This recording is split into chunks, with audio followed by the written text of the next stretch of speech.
গত জুলাই মাস থেকে যে বৈষম্য বিরোধী আন্দোলন শুরু হয়েছিল সেই আন্দোলনের আঁচ এবং সেই আন্দোলন কি ভুলে গিয়েছে সম্পূর্ণভাবে বাংলাদেশের বিএনপি নেতা তারা বলছে যাতে ছাত্ররা তারা হাতে অস্ত্র তুলে নেয় এবং ছাত্ররা যদি সত্যি অস্ত্র তুলে নেয় তাহলে পরিণতি কি হতে পারে সে বিষয়ে কোনো আন্দাজ আছে এই বিএনপি নেতার। আরও একবার সেই বক্তব্য আপনাদের সামনে তুলে ধরি যেখানে বলছেন সামরিকভাবে নাকি শক্তি অর্জন করতে হবে, যে কারণে ছাত্রদের হাতে অস্ত্র তুলে দিতে হবে, অস্ত্র চালাতে শিখতে হবে ছাত্রদের। শুনুন।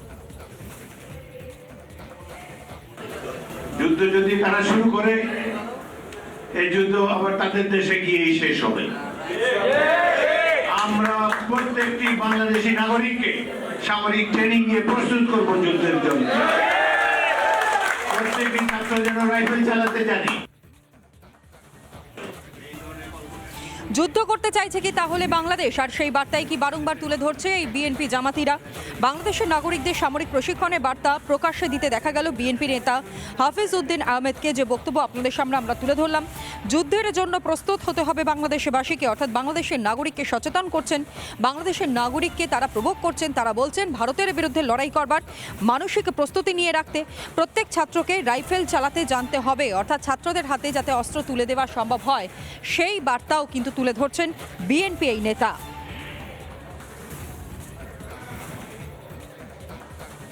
বাংলাদেশ থেকে সারা বছরই অসংখ্য মানুষ তারা আসেন ভারতে চিকিৎসার কারণে, এবং সেই সকল মানুষজন তারা আজ বেকায়দায় পড়েছেন।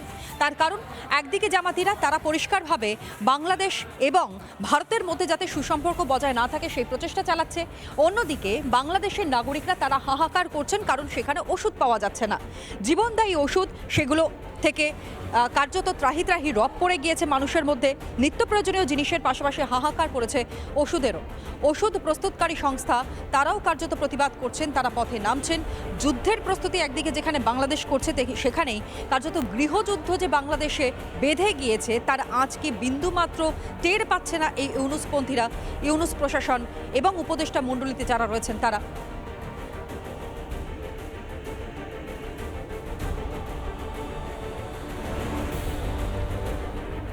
শুধুমাত্র এই ওষুধ নিয়ে যে ত্রাহি রব পড়ে গিয়েছে তা নয়, একই সঙ্গে আপনারা জানেন বেকারত্ব একটা বড় সমস্যা হয়ে দাঁড়িয়েছে এই মুহূর্তে পড়শি রাষ্ট্র বাংলাদেশে পাল্লা দিয়ে বাড়ছে বেকারত্ব এবং দেশে প্রায় 26 লক্ষ বেকার। বাংলাদেশ সংবাদ মাধ্যম সূত্রে এমনটাই খবর সামনে আসছে। 26 লক্ষ বেকার যাদের জীবন জীবিকা বলে কিছু নেই, তারা এই মুহূর্তে কতটা সমস্যার মধ্যে রয়েছেন সেটাও পর্যন্ত জানেন না এই ইউনুস, অর্থাৎ অন্তর্বর্তীকালীন সরকারের যিনি প্রধান উপদেষ্টা সেই মোহাম্মদ ইউনুস। আরও একবার জানাই, বাংলাদেশে একদিকে যেমন ওষুধের হাহাকার দেখতে পাচ্ছেন, পরিসংখ্যানও আপনাদের সামনে তুলে ধরছি। নতুন করে সেখানে খবর পাওয়া যাচ্ছে বেকারের সংখ্যা প্রায় 2,40,000, দেশে মোট বেকারের সংখ্যা প্রায় 26 লক্ষ।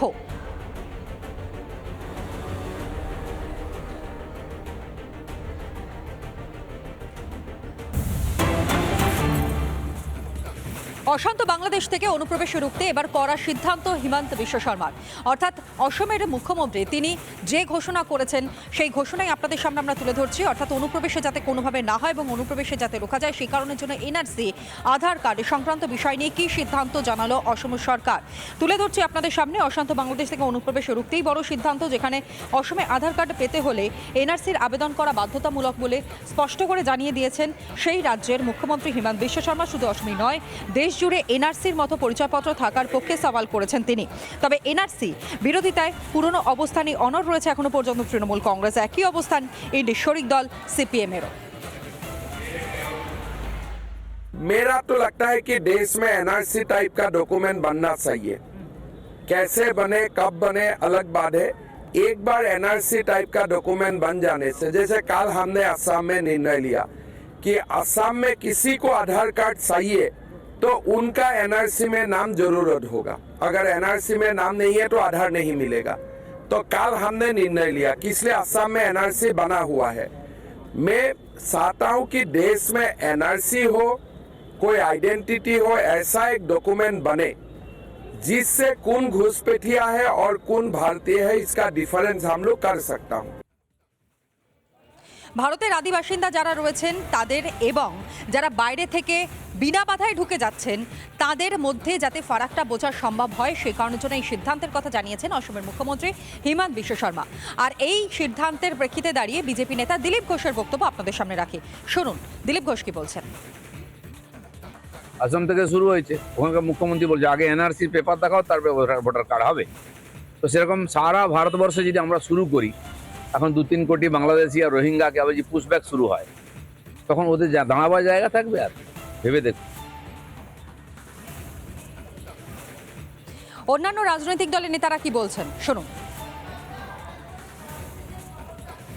এটা তো সাংবিধানিকতা টেকাতে হবে। আর্টিকেল 19, আর্টিকেল 21, আর্টিকেল 14 ভারতবর্ষের সংবিধানটাকে তো দুমড়ে-মুচড়ে ইচ্ছে মতো ফেলে দেওয়া যায় না। এই সমস্ত সিদ্ধান্ত ভবিষ্যতে আসামের বুকে আরেকটা অশান্তির সৃষ্টি করবে।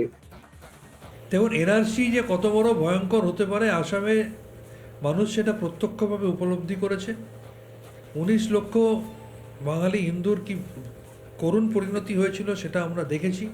কতজন মানুষকে ডিটেনশন সেন্টারে থেকে মৃত্যুবরণ করতে হয়েছে সেটা আমরা দেখেছি। মানুষ ভিটেমাটি ছাড়া হয়ে কাঁদতে কাঁদতে রাস্তায় ছটফট করতে মারা গেছে সেটা আমরা দেখেছি।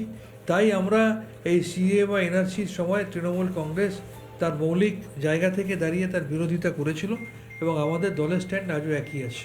এরকম কোনো সিদ্ধান্ত নিতে পারে না, তার কারণ এনআরসির উপর নির্ভর করবে না কে ভারতের নাগরিক আর কে ভারতের নাগরিক না।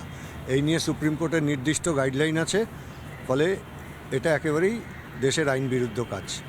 নানা ধরনের কন্টেন্ট দেখার জন্য লাইক করুন, শেয়ার করুন আমাদের ফেসবুক পেজ, সাবস্ক্রাইব করুন আমাদের ইউটিউব চ্যানেল।